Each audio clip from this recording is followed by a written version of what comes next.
Islamic ইতিহাসের অন্যতম শিক্ষণীয় এবং হৃদয়স্পর্শী একটি গল্প হল খলিফা ওমর রাদিয়াল্লাহু আনহু এবং এক ক্ষুধার্ত পরিবারের ঘটনা। এই গল্পটিতে একজন শাসকের দায়িত্ববোধ, জবাবদিহিতা এবং বিনয়ের এক অসাধারণ দৃষ্টান্ত ফুটে উঠেছে। গল্প ইসলামের দ্বিতীয় খলিফা হজরত ওমর রাদিয়াল্লাহু আনহুয়ের শাসনামলের কথা। তিনি ছিলেন বিশাল সাম্রাজ্যের শাসক, কিন্তু তার মধ্যে কোনো অহংকার ছিল না, বরং জনগণের প্রতি তার দায়িত্ববোধ ছিল প্রবল।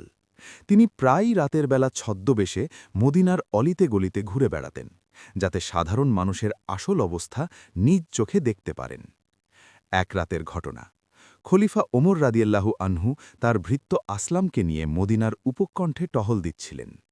হঠাৎ তিনি অনেক দূরে একটি তাঁবুর কাছে আগুন জ্বলতে দেখলেন। তিনি আসলামকে বললেন, চলো ওখানে গিয়ে দেখি, হয়তো কোনো মুসাফির অন্ধকারে পথ হারিয়েছে অথবা তাদের সাহায্যের প্রয়োজন। তাঁবুর কাছে গিয়ে খলিফা দেখলেন এক নারী চুলার উপর একটি হাঁড়ি বসিয়ে আগুন জ্বালাচ্ছেন, আর তার পাশে বসে কয়েকটি ছোট বাচ্চা ক্ষুধার যন্ত্রণায় হাউমাউ করে কাঁদছে। ওমর রাদিয়াল্লাহু আনহু কাছে গিয়ে সালাম দিলেন এবং জিজ্ঞাসা করলেন, বাচ্চারা কাঁদছে কেন? মহিলাটি, যিনি খলিফাকে চিনতে পারেননি, উত্তর দিলেন, ওরা ক্ষুধার যন্ত্রণায় কাঁদছে, ঘরে খাবার মতো কিছুই নেই। ওমর রাদিয়াল্লাহু আনহু চুলায় বসানো হাঁড়ির দিকে ইশারা করে বললেন, তাহলে হাঁড়িতে কি রান্না হচ্ছে?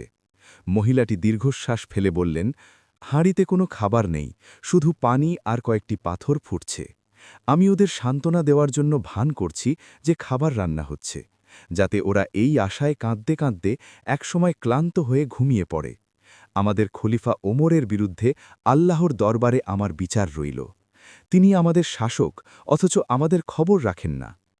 এ কথা শুনে ওমর রাদিয়াল্লাহু আনহুয়ের বুক কেঁপে উঠল। তিনি অপরাধ বোধে হাউমাউ করে কেঁদে ফেললেন।